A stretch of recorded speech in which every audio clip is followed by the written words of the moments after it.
Hey folks, Jerry Stevenson, Chief Redneck in Charge here at the Redneck BBQ Lab, McGee's Crossroad, Benson, North Carolina.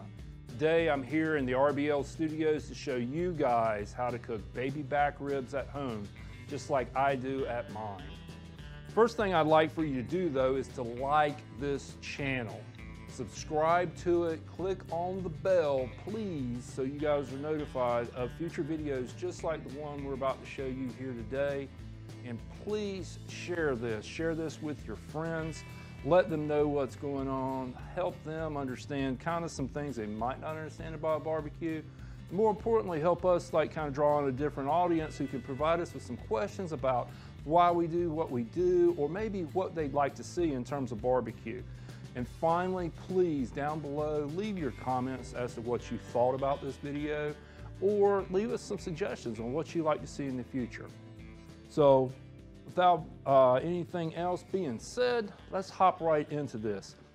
This is a baby back rib. You can find these in the supermarket, or you can have your butcher make these for you.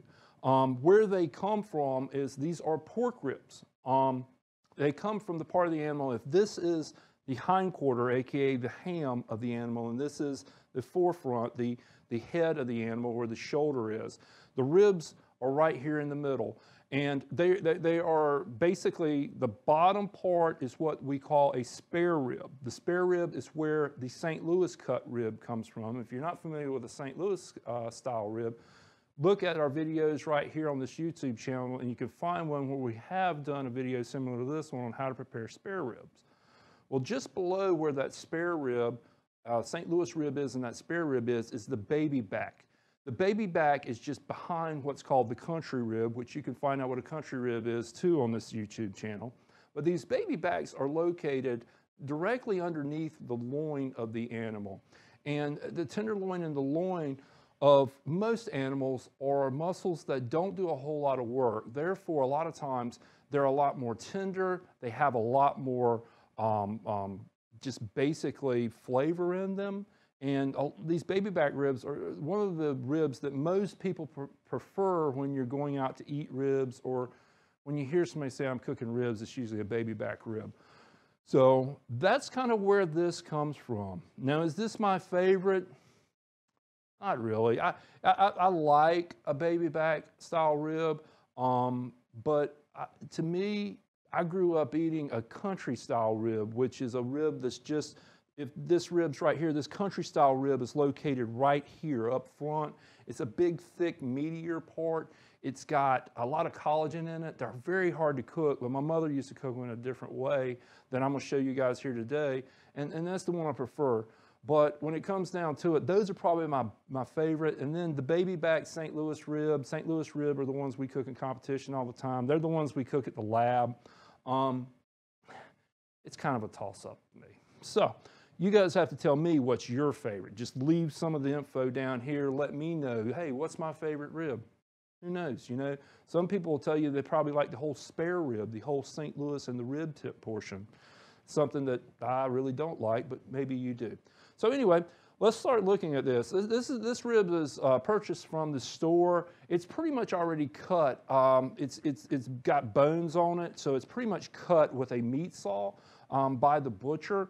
It's pretty much ready to go. You could just take this rib and throw it on the grill and go ahead and cook it, and everything's fine. However, I like to do a little bit more prep on here just to kind of trim it up a little bit, to make it a bit more tender, to keep some of the parts on here that you guys might like, but some of the parts I don't like, and show you a couple things as well along the way. So this is how I trim a St. Louis rib. The first thing I do is I want to feel it, and you can see right here we've got some fat on this. And everybody says fat's flavor, but the thing about fat is fat does not like rubs. It won't let the rub stick to it very easy, and it will actually, rub will actually just kind of melt off as the fat melts off of it. And the baby back ribs. So the fat on most cuts of meat that you get it's kind of a misconception. A lot of people think that the fat just kind of goes through this muscle. It doesn't. The fat that's on the outside of this just goes off the muscle, and it takes whatever rub, whatever spices that's on here right off of it, down into the drip pan, the smoker, the fire flame, whatever. So I like to remove some of this, especially the harder fat on it. I'm running my knife parallel. These bones on this kind of curve like this, so I'm trying to just running my knife down it. I don't want to skin the top of the bones. I like to keep a little of meat on these. Some of the other stuff I'll clean up will be some of this stuff that's just kind of hanging off. It's not necessary. The reason I do is this stuff tends to be jerky when it's done.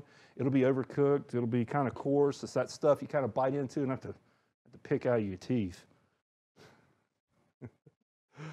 I guess that's kind of a nice way to say it's the stuff that's just overcooked and not very palatable to Jerry. So just trim this up. As you can see in some of this right here, there's some elastin that you may find on these towards the head of the animal, the shoulder of the animal, this rib. I go ahead and clean that up. That's not very palatable. If you can see, that's silver skin. That's not fat. It stretches. It's not digestible very easy and not a very good bite. So just merely trimming some of that stuff up will help you have a better bite. You see a little bit more of that right here. I'm going to kind of knock it off real quick with the knife. We'll feel it a little bit more. This looks pretty good. Now, before I season this baby back rib, I'm going to go on the back side of it as well and remove some more stuff. You can see right here we have some fat that kind of needs to come off. It won't melt off like real easy. Go ahead and trim that up.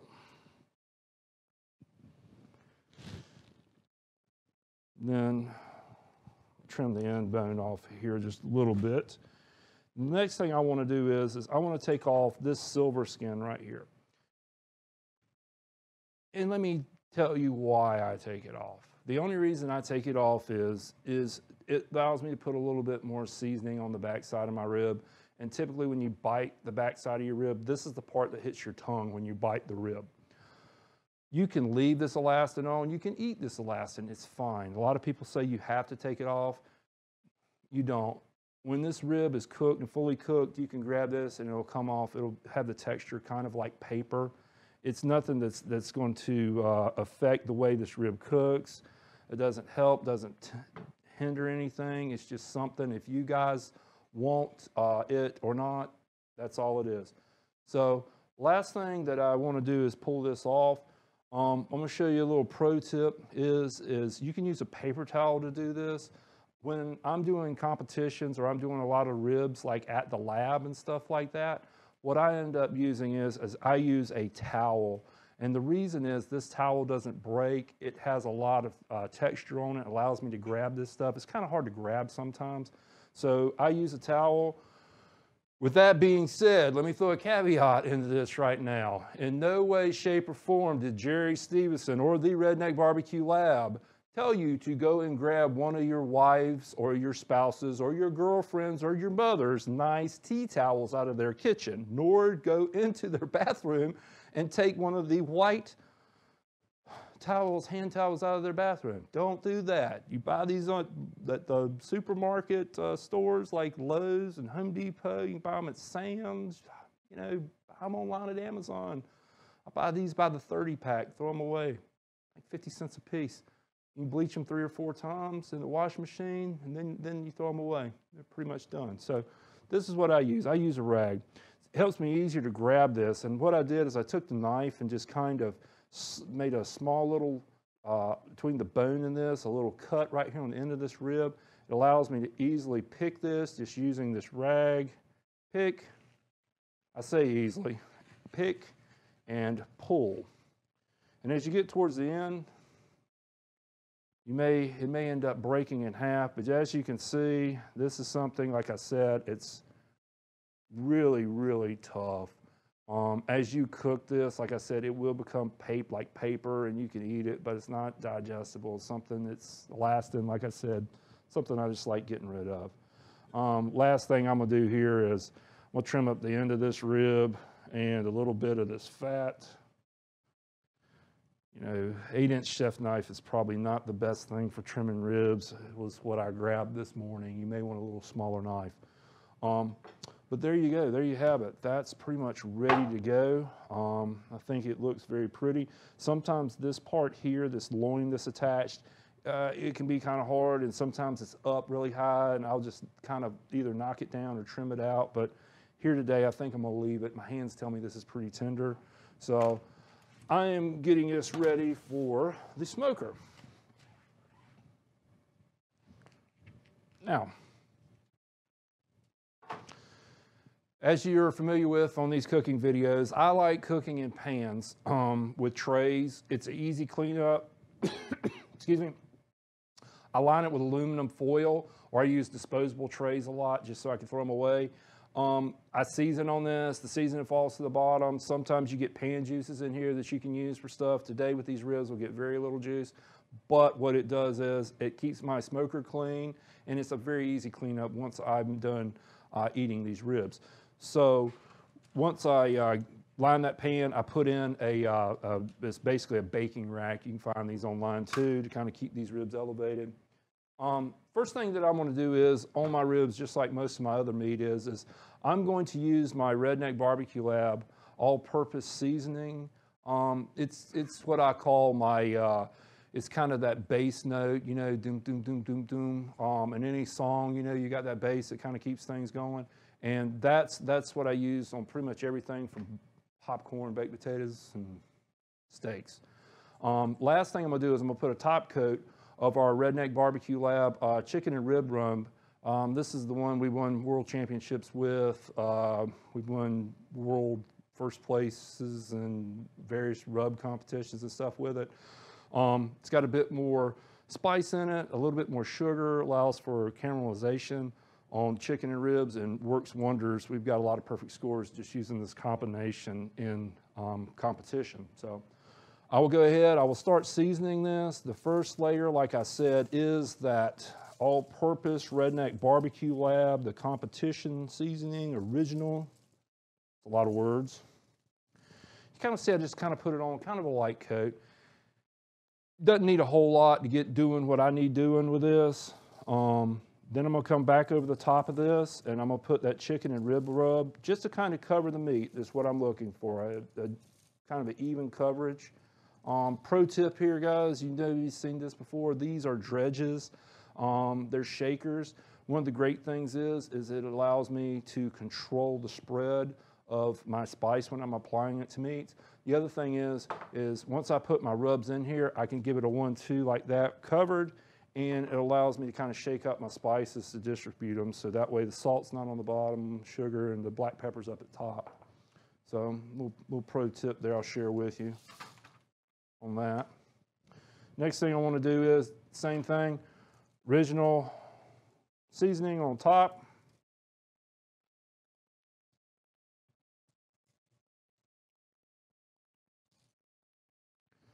Followed by the 1-2 combination of the chicken and rib rub, Redneck BBQ Lab chicken and rib rub on top of that. And what I'm trying to do is I'm trying to coat this meat, meaning I'm not trying to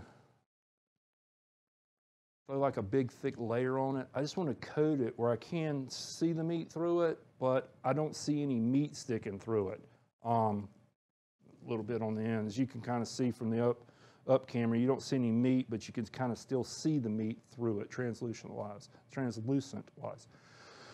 Now, next step, before we throw this onto a hot smoker at 275 degrees is, I want this to sit out and rest for about 30 minutes in the room temperature of your house. No bacteria is going to form on that, harmful in that little bit of time that we won't take care of out there in that hot smoker when it hits it. But what it does is it allows that salt and that sugar to kind of combine with the meat and pull some of the proteins out, and it'll create this kind of sticky paste on top of it. So when you see this, right now it looks dry, but when you see it in 30 minutes before we throw it on the smoker and it kind of looks wet, that's when you want to go ahead and throw it in. That's when it's perfect, and that's the time to throw those ribs on. So let's let this sit for about 30 minutes, get that smoker going, and throw it on. All right, So it's been about 3.5 hours now. We've had these baby back ribs in that we trimmed and we seasoned. We let sit out for a little bit to kind of gum up, get sticky, you know, and we threw them into our smoker. The smoker's been running a little bit hot today, so I'm guessing that they're probably about done. We'll check on them. So let's take a look and see what we've got. First thing, always be careful when you open up these water smokers because you get this 3, 2, 1 burst of steam that comes out from that pan, and this it'll get you. It'll make your eyes water really bad. Oh yeah, these look done. And let me tell you why. If you look at these ribs, you can start to see some of the bubbling up on top. You start seeing some of this yellow stuff coming out of it. A lot of this is the collagen that was in that meat, and that's kind of indicative that the collagen has been released and the meat's tender. And it's a good indicator when you're looking at these ribs, just kind of observing without touching and trying to bend them if they're done. But really the way you do want to check these and make sure that they are done is just use a simple probe, ice pick or anything. Just go in between the bones, push in. When it goes in with no resistance like that, they're done. These are perfect. These aren't the KCBS ribs where you have to take a perfect bite or anything. These are the ones that we like, the fall off the bone meat ribs. And the best thing about these, and the worst thing for you guys, is I can smell that these things are going to be good. I really wish you could smell them. So what I'm going to do is I'm going to take these inside. I'm going to put some light sauce on these. I'm going to take them back to the smoker. I'm going to let that sauce set up on them, blaze up a little bit. It'll give that little sweet, tarty heat on these ribs that we like. So let's go ahead and take these ribs inside.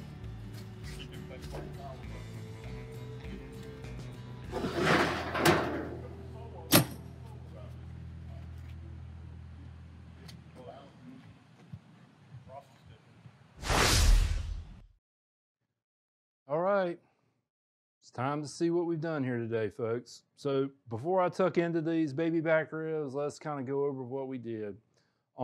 First thing, these baby back ribs, remember they're high up on the hog, higher up on the hog. You hear that terminology sometimes, or maybe you haven't. It means the higher up, the better the quality of the meat is.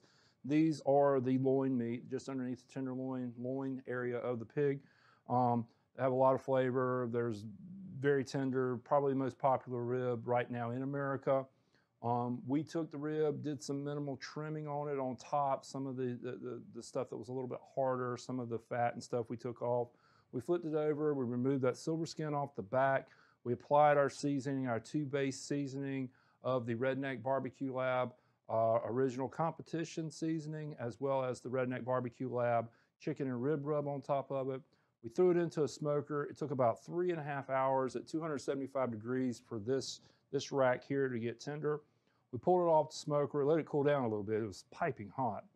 And then we put some sauce on it, threw it back into the smoker, let that sauce kind of caramelize on top of it, get a little bit more smoke. And this is the product that you see in front of you of what we did using this process. So now, without further delay, it's time to go ahead and tuck into these. And I'll show you a little thing is in competition, a lot of times we flip these ribs over to cut, and that's real easy because you can see the bones, but a lot of times you can't see them on top of these, and some people have problems doing it. The way that I do it is I go and I line my knife up the way I'm gonna cut it. These ribs run kind of like this, and I look and I try to find the center of the rib so I can cut through it very easily like that and not have to worry about cutting into the bone. But if you want to, the other way, and nobody's going to say anything, is flip these over. You can kind of see where everything's at and trim them just like that and go through them. A lot of times on these baby back ribs, there's a little bit of I call a knuckle that's left over on this. And it's one of those things.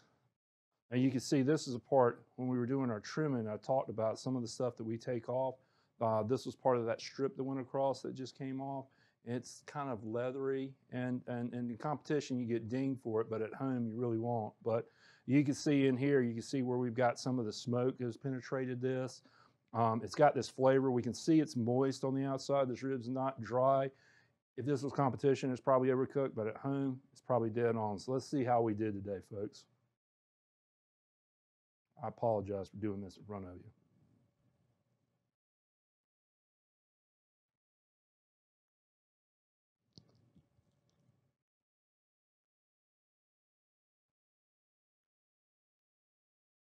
That's a 2-biter there. Actually a 3-biter.